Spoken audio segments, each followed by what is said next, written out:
Good morning, everybody. It's not really morning when I'm doing this video, but when it airs tomorrow morning, which will be Sunday, April 23rd, it will be morning. So uh, this is kind of like a little bit of an update of my life, my housing situation, my mother's health.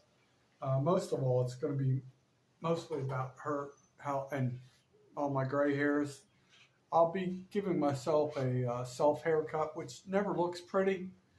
Sure does save me some money, so I'll be doing that later. And so, first of all, I want to talk to you about my new job. I really don't like it. I don't mind working. I don't mind working hard. I just don't like being put in unsafe conditions. The vehicles that I have to operate, there's only one good vehicle, and that's the big box truck. I might operate that once a week for a half a day. The other two vehicles are not very safe. I've already discussed this. If you haven't, tuned in previous to this video, it's crazy. It's just very unsafe vehicle conditions, and just everything there at anything that's mechanical there that has an engine or a motor or something is basically falling apart. They're not maintaining any of their equipment. Their forklift has a major hydraulic leak, and they just keep putting more hydraulic fluid in it, let it drain out, and it's just crazy. It's just stupidity. The one Ford van, I know what Jason Jones is going to say. Jason Johnson, Jason Jones, same dude. He's always got a comment, but because he's driving a Chevy now. But the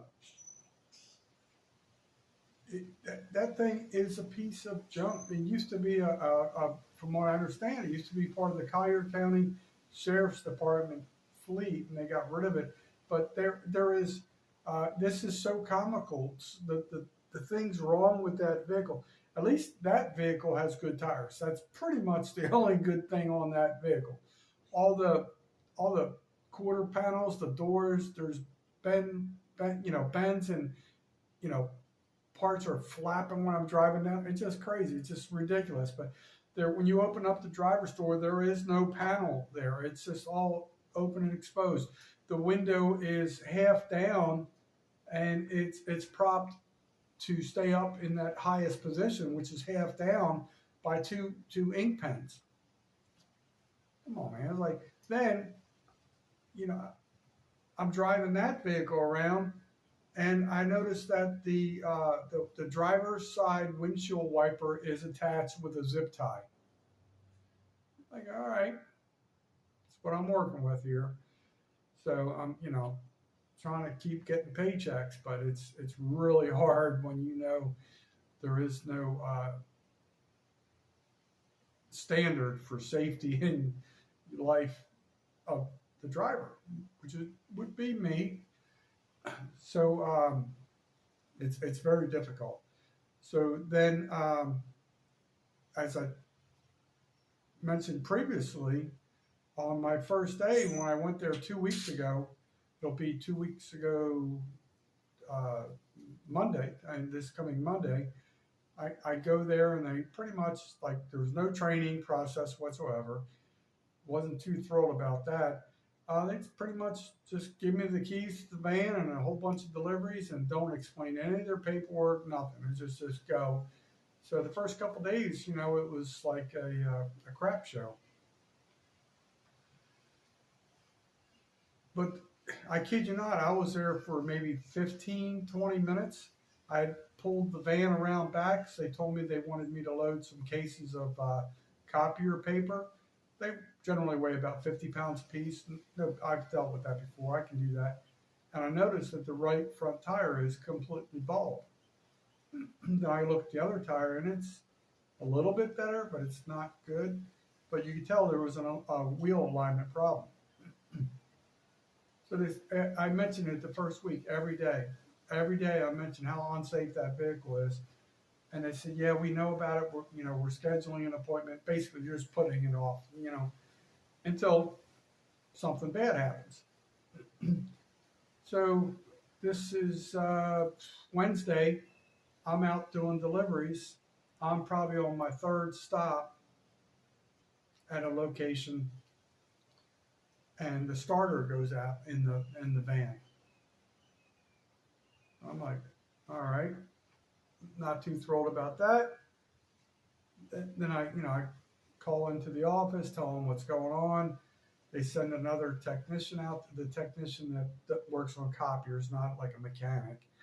He does a bunch of tests, which I already knew what it was, but I'm a junior guy, so I pretty much have no say. So I just zip it and let him go through the process. And he says, "Yeah, I think it's your starter." That was pretty much the first comment I said when I called in. But I'm like, all right. So then they want, basically they had to call a tow truck. So finally, this one lady that works at the office, her name's Ashley. She's the niece of the owner of the company. I like her. I get along well with her. She's reasonable. She doesn't fly off the cuff, or she's a nice young lady. I say young lady. She's probably mid-30s or close to 40. I don't know. Nice lady. So I get talking to her, and I said, hey, it would make more sense, because there was all kinds of product on that van. I said it would make more sense if this driver, technician Javier, takes me back to the office, and then I can come back with the other crappy van, the one with the window down and all that. And I said, then I can transfer the product into that. And then, we can have a tow truck there. So she agrees with that, I was kind of like breaking ground with them, so to speak, because that was the first time they listened to a suggestion of mine that actually made sense and did work. So that was good. So tow truck driver shows up, blah, blah, blah. So now it's getting towed to the shop, and now they're going to fix the starter problem, the wheel alignment, the tires. And I even asked the tow truck driver, can you tell them that, why they have it in there, fix the turn signal? Because I'm not the mechanic. I said, I know you're taking the vehicle. Can you just tell them fix the right rear turn signal? Because I don't want to get the blinker fluid of the week award or anything like that. So come to find out, a few days later, which was yesterday morning, they're bringing the other van back, and they fixed the starter, but the people didn't want to pay for the alignment and the tires to be fixed through that mechanic. It just should have just been done. Just might be a little bit more. Just put it to bed, put it to rest. And no, so now the van is still not running, and we're going into rain season. I can't be doing deliveries an hour and a half away, 2 hours away, with the window down, me getting soaked. No, that's just stupidity. Just somebody needs to get off their wallet and fix the vehicle problems. So I realized I've been talking about the employment situation. I don't like it there. Fortunately, I'm stuck with it. I'm kind of trapped. I work Monday through Friday, basically 8 to 6, because I never get off at 5 like I'm supposed to. That's another gripe of mine. And I'm only getting paid for 40 hours, so that could be another issue I can talk about another time. But as far as my mother's health, she's obviously, I've been saying this for a while, she's not getting better. She is has a bunch of she always has a bunch of medical appointments. She gets injections in her eyes. She just always going to the doctor. I just feel like these doctors are just milking as much money out of her as possible. That's my opinion. But anyway, so the other guy that I keep talking about, I mentioned before, she's scheduled for an appointment at Brookdale. which is an assisted living home that also does like some hospice to some degree, or they make hospice referrals, whatever. So I come home yesterday, and my mom finally comes out later and is showing me some paperwork. This is where it's confusing because my mom doesn't have a real good grasp of times and dates, and so she's showing me some paperwork from some doctors that she is going to be scheduled for a what they called on the paperwork is they call it a lumbar puncture, which is pretty much like a spinal tap.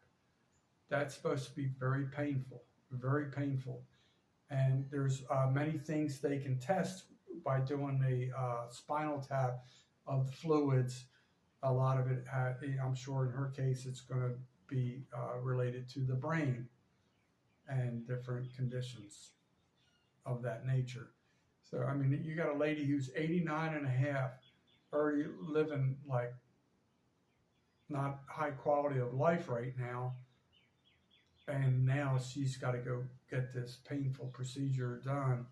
She's already had open heart surgery, artificial, valves put in there from pigs and stuff like that. It's like her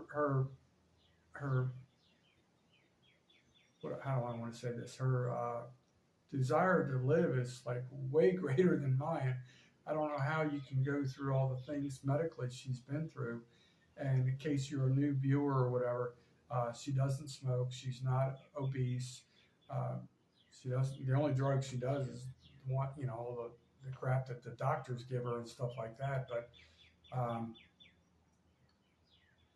so I'm not feeling real comfy about the upcoming situation. Like Tuesday's that appointment. I'll be working. When I say that appointment, that's for the Brookdale thing. I don't know what tests are going on. I've been working. The other guy comes. When I come home, he's not here. I'm not getting any communication from him. That's another whole story there. But so I don't know if what she's going to on Tuesday is that spinal tap thing or not. But it's not. Her future looks pretty dismal, and so does mine. Yeah? Because if she has to go into a home, I've mentioned this before, that this house, this asset, which is probably valued at $550,000, perhaps $600,000 max, probably won't be on the 600 max side because of it needs new these terracotta tile things that they have up there. So they're a little bit past their longevity for the insurance companies and what have you, and an appraiser. But I'm trying to make the best in a bad situation, and it's like I go through like a little bit of this, and like I've said before, every time I feel like I'm here, then it goes like this real quick. So I just feel like the downslope is about to come real soon, and I don't like that. But I do want to share, I told you guys I was going to be transparent, share what I know, this is, what vloggers do, they, I'm not, I've said before, I'm not always going to sugarcoat my life and just keep it all positive and edit, this is reality. This is the reality of my life.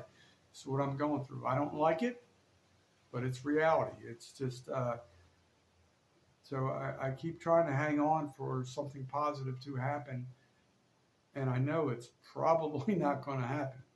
Somebody's going to take my future away. And that's just coming down the road. So anyway, like I said, you'll be viewing this on Sunday morning. Probably, I don't know, 0800 hours, something like that. And I want to remind anybody that is going to be out and about tomorrow evening on YouTube.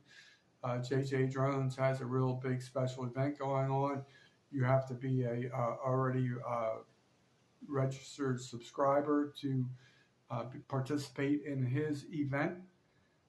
It's going to be a real special event because he hit a real nice milestone. He has a lot of nice things that are going to be rewards for the subscribers, the viewers, stuff like that. So anyway, peace out, folks. Going to end this video just saying thank you to everybody that's tried to support me. And um, I've been a little negligent sending some stuff out to some people. Um, so I've started the process to get that out in the mail, but with my current situation, it's very hard sometimes to have any free time.